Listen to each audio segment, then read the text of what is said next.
Hello everyone, what's up? This is Radhika and welcome to BLH.in. So guys, this is our next lecture जिसमें हम देख रहे हैं यहाँ पर थ्योरी ऑफ जीन प्याजेट। ये बहुत ही इंपॉर्टेंट है और हमेशा आपके जो क्वेश्चन पेपर है उसमें ये क्वेश्चन आता ही है, तो ये हम अच्छे से करने वाले हैं यहाँ पर। और यहाँ पर क्या होगा कि ये जो लेक्चर रहेगा अब से कोशिश रहेगी कि ये जो भी लेक्चर्स आएंगे वो हिंदी और इंग्लिश दोनों ही मीडियम के स्टूडेंट्स के लिए रहेंगे, जिससे कि दोनों ही मीडियम के स्टूडेंट्स यहाँ पर इजीली समझ पाएँ जो भी यहाँ पर थ्योरी करवाई जा रही है। ठीक है, तो ये हम कर रहे हैं सेकेंड ईयर के लिए, जिसमें हमारा सब्जेक्ट हम कवर कर रहे हैं दैट इज लैंग्वेज एक्विजिशन। तो ये हमारा पार्ट 6। नेक्स्ट यहाँ पर जो कि इन्फॉर्मेशन है इंपॉर्टेंट आपके लिए कि अगर आपको BLED कोई भी बुक चाहिए तो आपको क्या करना होगा, अपनी रिक्वायरमेंट्स आपको भेज देनी है at 7055248478 हमारा व्हाट्सएप नंबर है। यहाँ पर आप पूछ सकते हैं कि जो भी बुक आपको चाहिए वो अवेलेबल है या नहीं। जो बुक्स हैं वो आपके डिलीवर हो जाएंगे आपके एड्रेस तक, एंड जो पेमेंट्स रहेंगे वो रहेंगे prepaid and cash on delivery. I hope आपको ये गाइस समझ में आ गया हो। चलिए बढ़ते हैं हमारी थ्योरी की तरफ, जो कि है जीन प्याजे की थ्योरी, उसको हम अच्छे से समझेंगे। चलिए, तो यहाँ पर हम देख रहे हैं पहली थ्योरी ऑफ लैंग्वेज एक्विजिशन, जो कि रहेगी जीन प्याजे की थ्योरी। ठीक है, इनकी थ्योरी में क्या था कि इन्होंने कॉग्निटिव थ्योरी दी है, जिसको हम कहते हैं संज्ञानात्मक विकास के बारे में उन्होंने बात करी है। यहाँ पर हम भाषा अर्जन की एक थ्योरी लेकर चल रहे हैं, ठीक है, कि किस तरह से जो बच्चे होते हैं वो भाषा अर्जन की प्रक्रिया में होते हैं, ठीक, कैसे वो लैंग्वेज को अक्वायर करते हैं, लैंग्वेज को वो कैसे सीखते हैं। तो यहाँ पर हम किसके व्यूज देख रहे हैं इस चीज़ को लेकर, जीन प्याजे के व्यूज देख रहे हैं। ठीक है, तो यहाँ पर पहला पैराग्राफ क्या है कि the Swiss psychologist Jean Piaget places acquisition of language within the context of a child mental और द कॉग्निटिव डेवलपमेंट। तो यहाँ पर कहने का मतलब क्या है कि जो जीन प्याजे हैं, पहले तो वो स्विस साइकोलॉजिस्ट हैं जो कि स्विट्जरलैंड से हैं। इनका कहने का मतलब क्या है कि जो बच्चे हैं वो जब भाषा अर्जन करते हैं, मतलब जब भाषा को सीखते हैं, तो उसमें कहीं ना कहीं किस चीज़ का एक महत्वपूर्ण रोल रहता है, जो कि होता है हमारे मेंटल और कॉग्निटिव डेवलपमेंट का, जो कि होता है संज्ञानात्मक जो हमारी बुद्धि होती है उसका।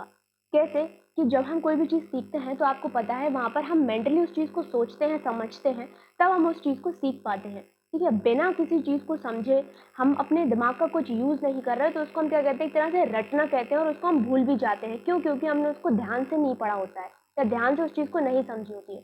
तो उन्होंने भी यही कहा है कि हमारा जो संज्ञानात्मक एक जिसको हम अपने माइंड से जोड़ते हैं, यहाँ पर उसका यूज होता है किस चीज़ में, भाषा को सीखने के लिए। अब देखिएगा यहाँ पर क्या होता है कि बहुत सारे साइकोलॉजिस्ट होते हैं और उनकी थ्योरीज होती है। अब वो हर थ्योरी अलग अलग होती है। क्यों? क्योंकि कोई कुछ सोचता है, कोई कुछ सोचता है, और वो अपनी अपनी थ्योरी देते हैं कि उनके हिसाब से किस तरह से चीज़ें या जो भी प्रोसेस है वो किस तरह से हो रहा है। ठीक है, तो इनने ज़्यादा एम्फेसाइज किस पे किया है, कॉग्निशन पे, संज्ञान पर। ठीक है, he argue that the child has to understand a concept before he she can acquire a particular language. तो यहाँ पर उन्हें कहने का मतलब क्या है, जैसे कि आपको पता है कि अगर हम कोई भी कॉन्सेप्ट को सीखते हैं, उसको लर्न करने से पहले हम क्या करते हैं, उसके बारे में जानते हैं। जैसे कि ये जो जीन प्याजे की थ्योरी मैं आपको समझा रही हूँ, ये क्या है, भी हम अपना कॉन्सेप्ट यहाँ पर बेस डेवलप कर रहे हैं, उसके बाद हम इसको लर्न करेंगे या फिर इसको समझ लेंगे, तो अपने आप ही हम इसका आंसर राइटिंग अच्छे से कर पाएंगे। तो यहाँ पर क्या हम इसका अभी कॉन्सेप्ट बिल्ड कर रहे हैं। ठीक है, इसका कॉन्सेप्ट को हम समझने की कोशिश कर रहे हैं। नेक्स्ट यहाँ पर क्या बात आती है, और जो कैरेक्टरिस्टिक्स जीन प्याजे ने अपनी थ्योरी में दिए हैं वो है ऑब्जेक्ट परमानेंस को लेकर। इसको हम समझेंगे यहाँ पर, जिसको हम ऑब्जेक्ट स्थायित्व भी कहते हैं। इसका मतलब क्या होता है कि आपने देखा है कि जो छोटा बच्चा है, ठीक है, उसके सामने अगर आप किसी भी वस्तु या फिर किसी भी ऑब्जेक्ट को रख देते हैं, कोई उसके सामने टॉय रख देते हैं जिससे वो खेलता है कुछ भी, तो क्या है कि अगर आपको उसको दिखाना है, अगर आपने उसको वो चीज़ दिखाई, वो ऑब्जेक्ट दिखाया उसकी आंखों के सामने, और फिर अचानक से गायब कर दिया, लेकिन फिर भी वो क्या करेगा, उस चीज़ को देखता रहेगा, ढूंढता रहेगा, उसे ये लगेगा कि वो ऑब्जेक्ट अभी भी उसकी आंखों के सामने है। तो उसको ऑब्जेक्ट परमानेंस कहते हैं। ऑब्जेक्ट परमानेंस का मतलब, ऑब्जेक्ट का मतलब वस्तु, और परमानेंस का मतलब वहाँ पर वो परमानेंट हो गई वो चीज़। ठीक है, तो अगर आपने उसके सामने कोई टॉय है वो दिखाया फिर एकदम से गायब कर दिया, लेकिन उसको ये लगेगा कि वो चीज़ अभी गायब नहीं हुई, वो बार बार उसको हवा में कैच करने की कोशिश करेगा, उसे लगेगा कि वो चीज़ अभी भी प्रेजेंट है उसके सामने। तो इसी को हम कहते हैं ऑब्जेक्ट स्थायित्व। तो ये क्या होता है, बहुत ही शुरुआती स्तर पर होता है, जब 0 से हम 2 साल की उम्र की बात करते हैं, इसके बीच में ये चीज़ें होती हैं, जो कि ऑब्जेक्ट परमानेंस वाला एक फिनोमेनन है। Childrens are unaware of the existence of the object जैसी, तो वो बिल्कुल अनअवेयर होते हैं। अनअवेयर का मतलब ये हुआ कि उनको ये पता नहीं होता कि वो चीज़ उनके सामने से गायब कर दी गई है, उनको लगता है कि वो अभी भी उनके सामने प्रेजेंट है। ठीक है, by the time they reach the age of 18 month, जब वो 18 महीने के हो जाते हैं अराउंड, तब उनको धीमे धीमे उस चीज़ का रियलाइजेशन होने लगता है। उनको ये पता लगने लगता है कि अब ऑब्जेक्ट हमारे सामने से हटा दिया गया है, अब वो हमें नहीं दिख रहा है। तो ये जब वो धीमे धीमे बड़ा होता है, यहाँ पर 18 मंथ की एज तक जब वो पहुँचता है, तब वो ये धीमे धीमे कॉन्सेप्ट क्या होता है बिल्ड कर लेता है अपने अंदर। नेक्स्ट कम्स, अब क्या होता है छोटी सी ही उम्र में क्या होता है, जब धीमे धीमे बच्चे लैंग्वेज को सीखते हैं, तो यहाँ पर उनकी जो वोकैबलरी है, शब्दावली है, वो बहुत ही ज़्यादा इंक्रीज होते हैं। क्यों? क्योंकि उनका शुरुआती स्तर होता है लैंग्वेज सीखने का, और इस समय पे वो लैंग्वेज बहुत एक रैपिड रेट पे सीखते हैं, मतलब बहुत ही जल्दी गति में सीखते हैं। यहाँ पर लैंग्वेज डेवलपमेंट बहुत जल्दी जल्दी होता है। तो यहाँ पर क्या होता है, उनके पास बहुत सारी वोकैबलरी इकट्ठी होती है, क्योंकि वो नए नए शब्दों को यहाँ पर सीख रहे होते हैं।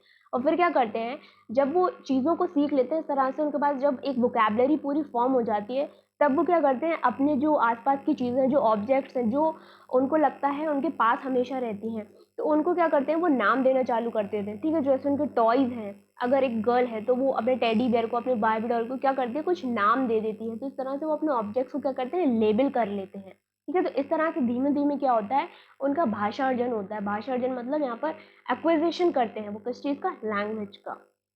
तो हम शुरुआती स्तर के बारे में बात कर रहे हैं कि जब बच्चा बिल्कुल छोटा होता है, एक इन्फेंट होता है 0 से लेके 2 ईयर्स तक की उम्र का, तो वो किस तरह से अपनी लैंग्वेज में डेवलपमेंट करता है। ठीक है ना। जीन पियाजे was famous for his 4 stage of cognitive development. अब जो जीन पियाजे हैं वो किस चीज़ के लिए फेमस है, उन्होंने 4 संज्ञानात्मक विकास के चरण दिए हैं। ठीक है, 4 स्टेजेस दिए हैं कॉग्निटिव डेवलपमेंट के, जो कि यहाँ पर कहीं ना कहीं किस चीज़ से रिलेट करते हैं, आपके माइंड से, आपके दिमाग से। ठीक है, आपके संज्ञान से, मतलब कि बच्चा कैसे सोच रहा है, उसके दिमाग का डेवलपमेंट किस तरह से हो रहा है। तो बेसिक इनका क्राइटेरिया यही था। इनकी थ्योरी में इस चीज़ पर ही एम्फेसाइज किया गया, जिसमें उन्होंने 4 स्टेजेस दिए हैं। अब देखते हैं कि किस तरह से इन 4 स्टेजेस में बच्चों का लैंग्वेज डेवलपमेंट और बाकी की जो कैरेक्टरिस्टिक्स हैं वो डेवलप होते हैं। However, child do not think like adults, and so before they can begin to develop language। अब यहाँ पर क्या होता है कि जो बच्चे हैं तो वो शुरुआती स्तर पर उस तरह से लैंग्वेज नहीं बोल पाते हैं जैसे कि हम बड़े बोलते हैं, जो एडल्ट होते हैं वो बोलते हैं। वो कैसे होता है, धीमे धीमे एक्सपीरियंस के साथ आता है।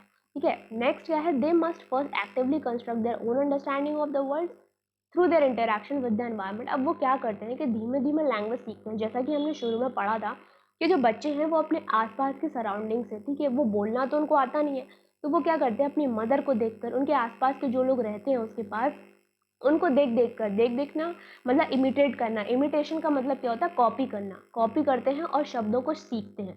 तो इसी तरह से उनका क्या होता है, लैंग्वेज डेवलपमेंट होता है। अपने आसपास के वो एनवायरनमेंट से सीखते हैं, अपने ऑब्जर्वेशन के थ्रू सीखते हैं, एक दूसरे को मतलब देखते हुए वो चीज़ों को सीख जाते हैं। इसलिए जो छोटे बच्चे हैं उनके सामने जो पेरेंट्स हैं वो एक अच्छा एनवायरनमेंट बना के रखते हैं, जिससे कि पॉजिटिविटी रहे और उनके बच्चे की जो दिमाग है उस पर कोई नेगेटिविटी ना आए और वो सही चीज़ों को सही तरीके से सीखें।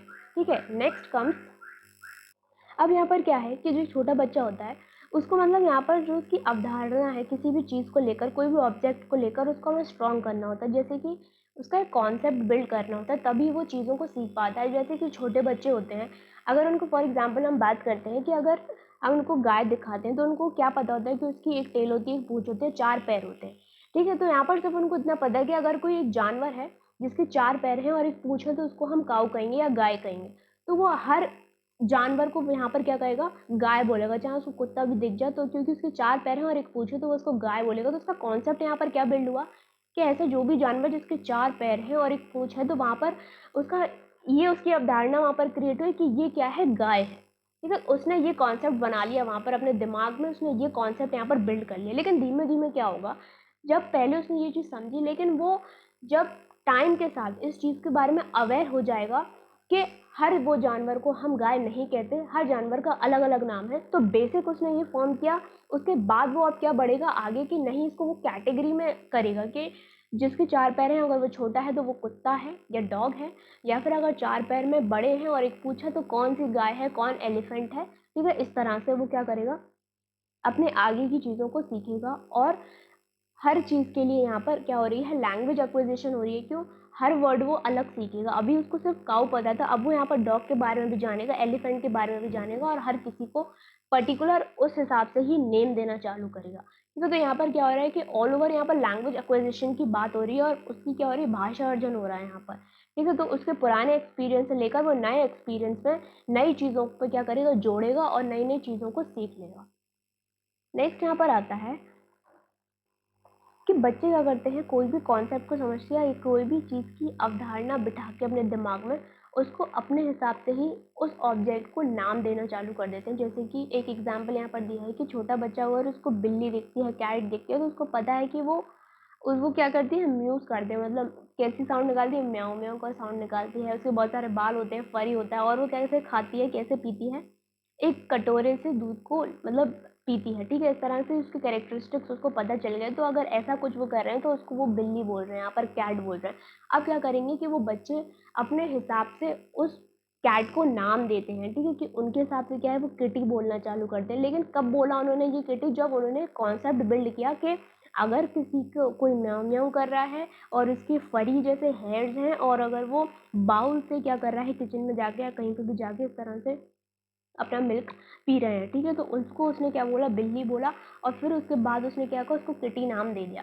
तो इस तरह से पहले उसने एक कॉन्सेप्ट बिल्ड किया और फिर उसके बाद उसको क्या किया, अपने ही ऑब्जेक्ट को इस तरह से लेबल कर दिया, अपनी लैंग्वेज में उसको लेबल कर दिया, ठीक है। Language is only one of the many human mental और कॉग्निटिव एक्टिविटीज। तो यहाँ पर जीन पियाजे के हिसाब से क्या है कि लैंग्वेज सीखना जो भाषा अर्जन है वो एक संज्ञानात्मक प्रक्रिया है, जिसमें आपका किसका यूज हो रहा है, आपके संज्ञान का यूज हो रहा है, मतलब मेंटल बुद्धि का यूज हो रहा है। यहाँ पर इसके थ्रू ही आप क्या कर रहे हैं, लैंग्वेज को एक्वायर कर रहे हैं। अब यहाँ पर कुछ जो साइकोलॉजिस्ट हैं वो क्या कहते हैं कि जो बच्चे की लैंग्वेज फॉर्मेशन होती है, वो लैंग्वेज यहाँ पर सीख रहा होता है, यहाँ पर वो माइंड का कोई यूज़ नहीं कर रहा होता, बस इन्वायरमेंट के थ्रू और ऑब्जर्वेशन के थ्रू ही वो सीख लेता है, ठीक है। तो ये अलग अलग डिफरेंसेस हैं, लेकिन हम यहाँ पर किसका पढ़ रहे हैं, जीन पियाजे का, जिसमें वो क्या कहते हैं, कॉग्निटिव एबिलिटीज, जो कि संज्ञानात्मक यहाँ पर क्षमताएं वो कौन कौन सी हैं, आपकी मेमोरी यूज हो रही है, आपका अटेंशन, कि आप कितने अटेंटिव हैं, ठीक है, किसी भी चीज़ को लेकर आप कितने ज़्यादा उस चीज़ पर आप ध्यान दे रहे हैं, ठीक है, उसकी प्रॉब्लम सॉल्विंग कितनी है, कि आप किस किस तरह से जो भी प्रॉब्लम्स, छोटी प्रॉब्लम्स भी आ रही हैं तो आप कैसे उसको सॉल्व कर पा रहे हैं, ठीक है। तो ये सारे क्या है, कॉग्निटिव एबिलिटीज़ हैं जो कि बच्चा यूज़ कर रहा है और यहाँ पर क्या कर रहा है, लैंग्वेज को अक्वायर कर रहा है। अब यहाँ पर एक और साइकोलॉजिस्ट है, गुड लक। इनका कहना क्या है कि जो लैंग्वेज एक्विजिशन है, जो भाषा अर्जन है, वो क्या है, अपने चरण के हिसाब से होती रहती है, स्टेजेस के हिसाब से होती रहती है। उनका कहना ये है कि बच्चे एक एक स्टेज के बाद एक दूसरी स्टेज में उतरते जाते हैं और अपने आप ही यहाँ पर उनकी लैंग्वेज क्या होती है, उनको आती जाती है, ठीक है। तो वो ये कह रहे हैं कि ये सारी चीज़ें हर बच्चे में होती हैं, कि वो एक स्टेज में होता है, वो कुछ चीज़ें सीखता है, फिर दूसरे स्टेज में जाता है तो वो और वोकैबलरी सीखता है और अच्छे से लैंग्वेज एक्वायर करता है और इसी तरह से लैंग्वेज सीखता चला जाता है, ठीक है। ये क्या है, कंसिस्टेंट है, मतलब एक के बाद एक होता हो रहा है। और यहाँ पर इसी तरह से बच्चे मास्टरी गेन करते हैं, ठीक है, अपनी किस चीज़ में, मॉर्फीम्स में, मतलब कि छोटी छोटी जो वोकैबलरी है, छोटे छोटे जो वर्ड्स हैं, लेटर्स हैं, उनके साउंड्स हैं, इन सब चीज़ों को क्या करते हैं, अपने आप यहाँ पर ऑब्जर्वेशंस के थ्रू मास्टरी इसमें गेन कर लेता है। जहाँ पर क्या होता है कि जो पहले छोटे बच्चे होते हैं तो उनके दिमाग में क्या छोटे छोटे आइडियाज़ आते हैं, फिर क्या होता है जब उनके पास वोकैबलरी बहुत सारी हो जाती है, बहुत सारा एक्सपीरियंस हो जाता है, तो वो कॉम्प्लिकेटेड चीज़ों की तरफ बढ़ते हैं। जहाँ पर पियाजे क्या कहते हैं कि हर डेवलपमेंट में, हर स्टेज पे किस चीज़ का यूज़ हो रहा है, यहाँ पर संज्ञान का यूज़ हो रहा है, यहाँ पर कॉग्निशन का यूज़ हो रहा है, लॉजिकल थिंकिंग का यूज़ हो रहा है यहाँ पर, ठीक है, जिसके थ्रू ही बच्चे क्या कर पा रहे हैं, चीज़ों को समझ पा रहे हैं और लैंग्वेज को क्या कर पा रहे हैं, अक्वायर कर पा रहे हैं, यहाँ पर भाषा अर्जन वो कर पा रहे हैं। नेक्स्ट यहाँ पर हम क्या करेंगे कि लैंग्वेज डिपेंड्स ऑन थॉट। तो यहाँ पर ये पियाजे का कहना है कि जो लैंग्वेज है वो किस पर डिपेंड करती है, थॉट पे, कि हम जिस तरह का सोचते हैं उस तरह की लैंग्वेज हम बोलते हैं, उनका कहना ये है, ठीक है। तो यहाँ पर हम इसको देखते हैं। अब इसके पहले हम एक शब्द को समझेंगे, स्कीमा, जो कि यहाँ पर पियाजे ने यूज़ किया है। तो अब यहाँ पर स्कीमा क्या होता है कि एक तरह से आप इसको ऐसे समझो कि जो हमारा दिमाग है, ठीक है, दिमाग हमारा माइंड है, उसमें बहुत सारे ब्लॉक्स हैं, ठीक है, हमने बहुत सारे इसको ब्लॉक्स में कट कर दिया।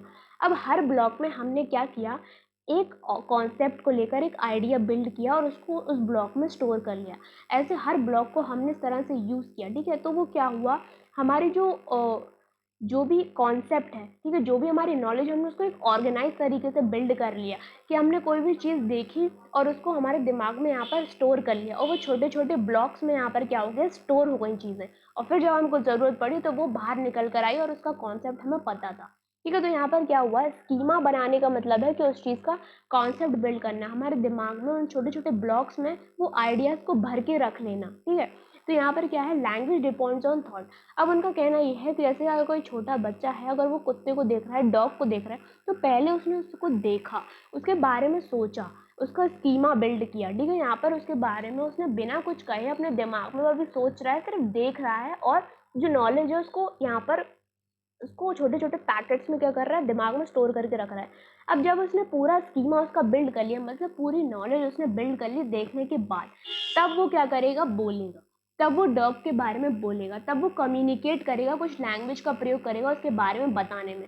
तो यहाँ पर उन्होंने पहली चीज़ एम्फेसाइज किस पे करी, कि थॉट पर, यहाँ पर चिंतन पर, कि उसने पहले देखा, कुछ बोला नहीं, देखा, उसको समझा, उसकी नॉलेज यहाँ पर बिल्ड करी, देन उसने कम्युनिकेट किया और उसके बारे में बताया।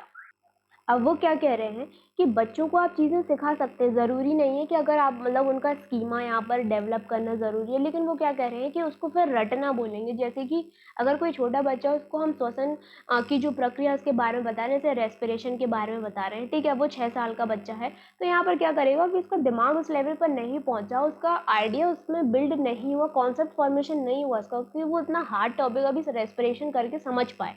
ठीक है, तो यहाँ पर क्या हुआ कि वो उस चीज़ को इस तरह से रटाना हुआ कि आपने उस बच्चे को क्या किया, उस चीज़ को रटा दिया। रेस्पिरेशन जो वर्ड है, श्वसन की प्रक्रिया, यहाँ पर उसको क्या किया, आपने उसको रटा दिया, लेकिन उसको कुछ समझ में नहीं आया, क्योंकि उसने आइडिया ही बिल्ड नहीं कर पाया वो उस बारे में, उस कॉन्सेप्ट के बारे में, उस टॉपिक के बारे में। तो वो कब कर पाएगा, जब वो एक पर्टिकुलर एज पर पहुंच जाएगा। जैसे कि हम मोस्टली क्लास 9th में, या फिर जब हम 9 साल के हो जाते हैं, फिर 6th या 7th में आ जाते हैं, तब हमको इस बारे में बताया जाता है, तब हम प्रॉपरली इस बारे में समझ पाएंगे और फिर हम कुछ भी कह पाएंगे। ठीक है, तो इस तरह से क्या होता है कि ये रटाना होता है। यहाँ पर उन्होंने स्कीमा को बहुत ज़्यादा इंपॉर्टेंस दिया है, जहाँ पर कॉन्सेप्ट बिल्डिंग की बात आती है। छोटे छोटे यहाँ पर आइडियाज़ हम क्या करते हैं, अपने दिमाग में जो पैकेट्स हैं वो बना के रख लेते हैं, और फिर उसके बाद चीज़ों का लैंग्वेज का यूज़ करते हैं अपने थॉट्स जो हमने सोचे थे उसको एक्सप्रेस करने के लिए। नेक्स्ट यहाँ पर हम देखते हैं कि जो 4 स्टेजेस हैं वो क्या क्या दी हैं इन्होंने। ठीक है, तो 4 स्टेजेस यहाँ पर क्या है, सेंसरी मोटर स्टेज, जो कि होती है 0 से 2 ईयर्स के बीच में, इसको हम पढ़ेंगे, उसमें क्या क्या होता है। फिर होता है प्री ऑपरेशनल, ये आपको याद करना है। 2 से 6 ईयर्स के बीच में कॉन्क्रीट ऑपरेशन, 7 से 12, और फॉर्मल ऑपरेशनल स्टेज 12 ईयर्स से लेकर जब तक आप एडल्टहुड तक चले जाते हैं।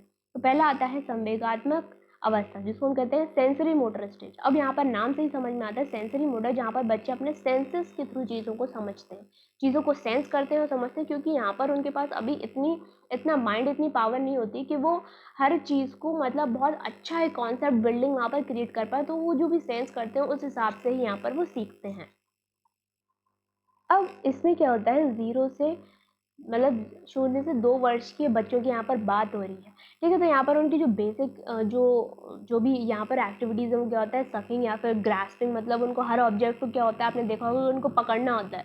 आप उनके सामने कोई भी चीज़ रखो, उनको बस उसको क्या होना है, ग्रास्प करना होता है, उनको पकड़ना होता है। और मोस्टली वो सकिंग वाली जो भी एक्टिविटी है वो करते हैं, चाहे वो थम हो या फिर कोई भी ऑब्जेक्ट हो, उनको क्या होता है, हर चीज़ मुँह में अपने दे देना होता है। ठीक है, तो इसलिए उनको काफ़ी सेफ भी रखते हैं पेरेंट्स, एंड कुछ टॉयज़ भी आते हैं जो स्पेशली इस चीज़ के लिए होते हैं। तो ये सब चीज़ें क्या है, ये एक्टिविटीज़ हैं जो कि इस उम्र में होती हैं। During the sensory motor period child language is egocentric, मतलब यहाँ पर कहने का मतलब है अहंकारकारी। ठीक है, इकोसेंट्रिज्म का मतलब होता है कि हम बहुत ज़्यादा अपने बारे में सोच रहे होते हैं। क्योंकि छोटे बच्चे हैं तो वो मतलब उनसे ही बात करते हैं जिनसे उनको बात करना पसंद हो। ठीक है, आपने देखा होगा कि वो बहुत मूडी टाइप के होते हैं, अगर आप चाहो कि वो आपके पास आ जाएं तो वो अगर नहीं आना चाहते तो वो नहीं आएंगे, या फिर वो जिससे बात करना पसंद कर रहे हैं उसी से करेंगे, तो इसको ईगो सेंट्रिक कहते हैं। ठीक है, कि मतलब काफ़ी अहंकारी उनकी एक लैंग्वेज होती है। अहंकारी मतलब अपने ही लिए, वो अपने प्लेजर के लिए यहाँ पर काम करते हैं, जिससे उनको जुड़ना अच्छा लगता है, जिस व्यक्ति से, जिस टॉय से उनको जुड़ना अच्छा लगता है वो उन्हीं से बात करते हैं। हो सकता है कि वो अपने टॉय को भी क्या करते हैं, उनसे भी बात करते हैं। क्यों, उन्हें ये नहीं पता होता है कि ये जीवित हैं या नहीं है, फिर भी वो अपने प्लेजर के लिए क्या करते हैं, उनसे ही बात करते हैं। तो ये कोई बात। नेक्स्ट हम यहाँ पर और देख लेते हैं। All sensory inputs and motor responses are coordinated. Infants learn to coordinate their action to what they see, hear and touch. Infant develop simple understanding of cause and effect, कि मतलब यहाँ पर क्या हो रहा है, इस चीज़ का क्या है, और नहीं है तो उन्हें कैसा रिएक्शन देना है, वो अपने हिसाब से रिएक्शन से यहाँ पर क्रिएट करते हैं। एक्शन रिएक्शंस की जिसको बात करते हैं, जो उनके आसपास ऑब्जेक्ट्स होते हैं वो उनसे काफ़ी ज़्यादा बॉन्ड बना के रखते हैं, काफ़ी ज़्यादा अटैचमेंट होता है। अगर आपने देखा उनके सामने से आप हटा दो, तो जब उनको ये पता यहाँ पर चलने लगता है कि अब उनके सामने से ऑब्जेक्ट हट गया, तो क्या करते हैं, रोने लगते हैं। ठीक है, क्यों, क्योंकि वहाँ पर उनका एक अच्छा रिलेशन बन जाता है इस ऑब्जेक्ट से, उनसे वो बात भी करते हैं, क्योंकि उन्हें लगता है कि ये भी हमारी तरह क्या है, अलाइव है, जीवित है। और नेक्स्ट अपने ऑब्जेक्ट परमानेंस की बात कर ही ली थी। नेक्स्ट यहाँ पर है second stage which is pre operational stage, जिसे पूर्व सक्रियात्मक अवस्था हम कहते हैं, जो कि चलती है 2 से 7 वर्ष के बीच में। यहाँ पर देखिए क्या क्या होता है कि इस स्टेज में क्या होता है कि लैंग्वेज एक्विजिशन और भी तेज होता है, कि बच्चे बहुत जल्दी यहाँ पर भाषा सीखते हैं। क्यों? क्योंकि अब यहाँ पर वो अपने कॉन्सेप्ट बिल्डिंग की बात आती है कि बच्चे बड़े हो गए हैं अभी, तो वो इस लेवल पर आ गए हैं कि वो चीज़ों को पहले समझ पाएँ एंड देन उसकी जो क्या है लैंग्वेज एक्विजिशन की लैंग्वेज एक्वायर वो कर पाएँ। क्यों? क्योंकि यहाँ पर अब उनको समझ आ गई है, ठीक है, तो वो कोई भी चीज़ को समझ सकते हैं अच्छे से, और उसकी वजह से क्या होगा कि वो जल्दी जल्दी लैंग्वेज यहाँ पर सीख पाएंगे। और यहाँ पर वो सिम्बॉलिक चीज़ों को यूज़ करते हैं, जैसे कि अपनी वोकैबुलरी क्रिएट करने की कोशिश करते हैं, और हर तरह की वो यहाँ पर बात कर पाते हैं, चीज़ों को मतलब रिलेट कर पाते हैं, ठीक है। छोटे में क्या होता है, इतने मेंटल उनका जो स्पेस होता है वो नहीं काम करता कि वो चीज़ों को रिलेट कर पाएँ, बट एट दिस टाइम यहाँ पर क्या होता है कि वो चीज़ों को रिलेट करना यहाँ पर सीख जाते हैं, जो कि होती है प्री ऑपरेशनल स्टेज। अब 0 से 2 ईयर्स के बीच में क्या था कि इकोसेंट्रिज्म ये था कि मतलब वो खुद से ही बात कर रहे होते हैं, या फिर जिनसे उनको पसंद होता है वो उनसे ही बात करते हैं। अब यहाँ पे क्या होता है कि बच्चे एनिमिज्म की जो प्रक्रिया है यहाँ पर वो डेवलप करते हैं। उसमें क्या होता है कि जो उनके आसपास की चीज़ें होती हैं वो सोचते हैं कि क्या है कि वो भी जिंदा है, ठीक है, वो निर्जीव नहीं है, वो भी सजीव है, और वो क्या करते हैं उनसे बात करते हैं और चीज़ों को अपनी तरह से ही लेते हैं। लैंग्वेज वो इस तरह की यूज़ करते हैं जो उनको प्लेजर दें, जो उनको मज़ा आए, ठीक है, इस तरह की वो लैंग्वेज यूज़ करते हैं, और वो सिर्फ अपने आप को ही बीच में रख के सबसे बात करते हैं, ठीक है। यहाँ पर वो दूसरों के बारे में नहीं सोच रहे होते, क्योंकि उनमें अभी इतना मेंटल ऑर्गेनाइजेशन उनका नहीं हुआ कि वो सबके बारे में यहाँ पर सोच सकें, तो वो अपने प्लेजर के लिए यहाँ पर काम करते हैं। नेक्स्ट यहाँ पर जो प्री ऑपरेशनल स्टेज है उसको 2 पार्ट में है तोड़ा जाता है, 2 से 4 के बीच में, जिसको हम कहते हैं प्री कंसेप्शन, और 5 से 7 के बीच में, जिसको हम कहते हैं इंट्यूटिव। अब इसमें क्या होता है प्री कंसेप्शन में, जहाँ पर प्री कंसेप्चुअल में ये होता है कि जो बच्चे होते हैं वो अपनी लैंग्वेज को किस तरह से करते हैं, सिंबॉलिक एक्टिविटीज़ में मतलब तोड़ते हैं, कि जो भी एक्शंस या जो भी चीज़ें उनसे जुड़ी होती है वहाँ पर उसको सिंबल्स देते हैं, उनको नाम देना अपने हिसाब से चालू करते हैं। नेक्स्ट हम इंट्यूटिव स्टेज, जहाँ पर क्या होता है उनके जो कॉन्सेप्ट यहाँ पर डेवलप हो रहे हैं, तो वो उनके हिसाब से हो रहे हैं, उनका संज्ञानात्मक यहाँ पर जो प्रक्रिया है वो चल रही है, ठीक है, कि वो दूसरों की नहीं सुनना चाहते, यहाँ पर वो अपने ही हिसाब से जो चीज़ों को समझना चाह रहे हैं, कॉन्सेप्ट बिल्डिंग करना चाह रहे हैं, वो उसको प्रायोरिटी देते हैं, ठीक है, कि वो क्या उस बारे में सोच रहे हैं, चाहे वो गलत है चाहे सही है, लेकिन उनकी क्या थिंकिंग है उस बारे में, वो उस पर ही क्या करते हैं, ज़्यादा एम्फोसाइज करते हैं। नेक्स्ट हम यहाँ पर कॉन्क्रीट ऑपरेशन जो होती है 7 से 11 वर्ष की उम्र में, ये होती है मूड सक्रियात्मक अवस्था, जहाँ पर आपको इसके शब्द से समझ में आ रहा है कॉन्क्रीट ऑपरेशन। कॉन्क्रीट का मतलब जो बिल्कुल सच है, जो बिल्कुल ट्रू है। यहाँ पर अब इमेजिनेशन वाली बात खत्म हो गई, ठीक है, क्योंकि यहाँ पर कितनी एज हो गई, 7 से 11 वर्ष की उम्र हो गई, जहाँ पर हम ज़्यादा सीख रहे हैं। अब यहाँ पर क्या होता है, लैंग्वेज किस तरह से यहाँ पर वो सीखते हैं कि जो लैंग्वेज है वो यहाँ पर इमेच्योरिटी से मैच्योर होने की तरफ बढ़ते हैं, हर चीज़ का वो रीज़न जानना चाहते हैं, यहाँ पर उनके अंदर क्यूरियोसिटी होती है, हर एक्शन के पीछे का उनको रीज़न यहाँ पर जानने को होता है। यहाँ पर इलॉजिकल से वो लॉजिकल की तरफ बढ़ते हैं, कैसे कि पहले हम कुछ भी लॉजिक लगा रहे होते हैं अपने हिसाब से, लेकिन यहाँ पर वो एक्चुअल लॉजिक की तरफ बढ़ते हैं, रीजनिंग यहाँ पर क्रिएट करते हैं कि अगर ऐसा हो रहा है तो क्यों हो रहा है। इस एज में बच्चे बहुत ज़्यादा क्वेश्चन पूछते हैं, आपने देखा होगा, उनको क्यूरियोसिटी बहुत रहती है हर एक्शन के पीछे जो भी उनके आसपास चीज़ें हो रही हैं।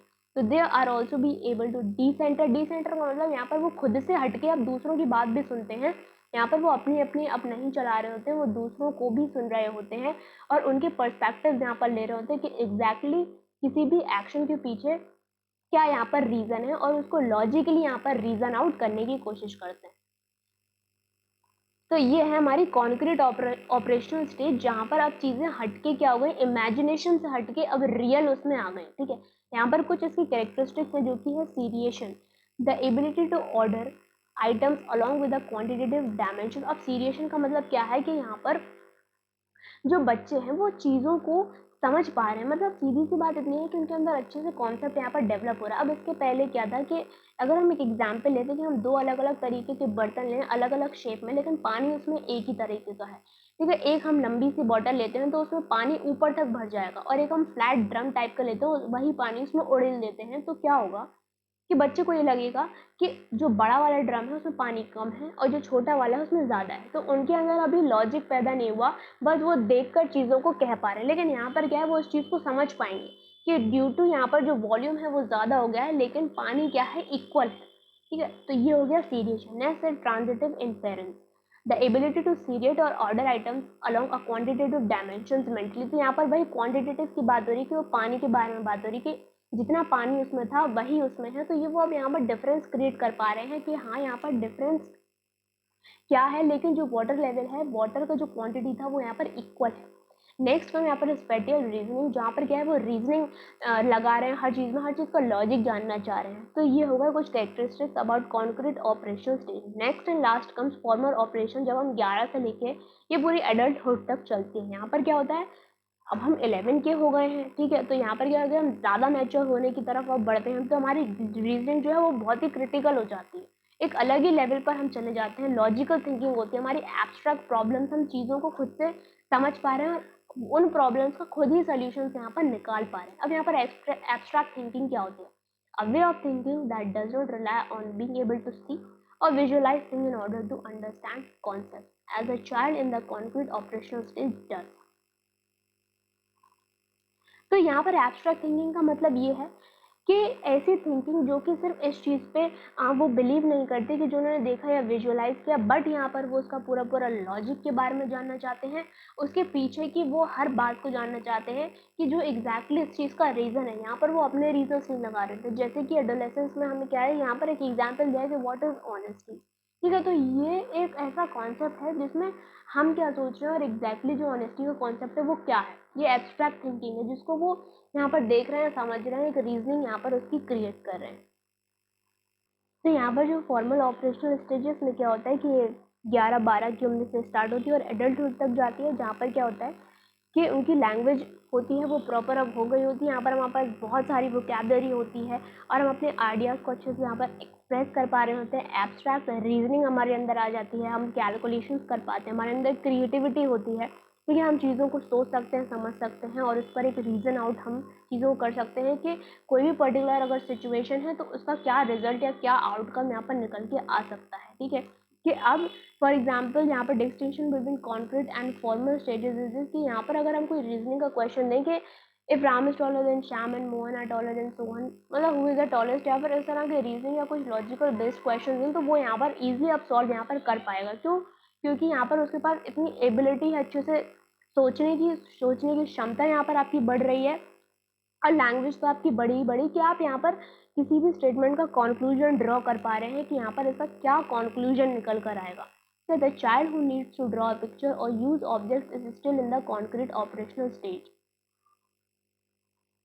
कि यहाँ पर आपको लेवल या फिर जो संज्ञान है उसमें कैसे डिफरेंस देखने को मिलता है कि कॉन्क्रीट ऑपरेशन तक क्या होता है कि छोटे बच्चे होते हैं कि अगर उनको कोई मैथ्स का सवाल है तो यहाँ पर वो लिख के डायग्राम्स बना के उसको सॉल्व करते हैं, लेकिन जब हम मेंटल कैलकुलेशन करने लगते हैं जो कि फॉर्मल ऑपरेशन स्टेज में होता है, वो क्या करते हैं, हम दिमाग में ही करके उसका आंसर कर पाते हैं। ज़रूरी नहीं होता कि हम उसका डायग्राम ड्रॉ करके करें या फिर हमें कुछ भी चीज़ की यहाँ पर ज़रूरत पड़ रही है, ठीक है। तो यहाँ पर इस तरह से जब स्टेजेस में ट्रांजिशन होता है तब हमको पता चलता है कि हमारी लर्निंग किस लेवल पर है, ठीक है। तो ये थे 4 स्टेजेस, आई होप आपको समझ में आ गए। यहाँ पर हम कुछ क्रिटिसिज्म की बात कर लेते हैं कि पियाजे की थ्योरी है उसमें क्या क्या क्रिटिसिज्म है या फिर इसको क्यों किस किस चीज़ों की वजह से यहाँ पर एक्सेप्ट नहीं कर रहे हैं।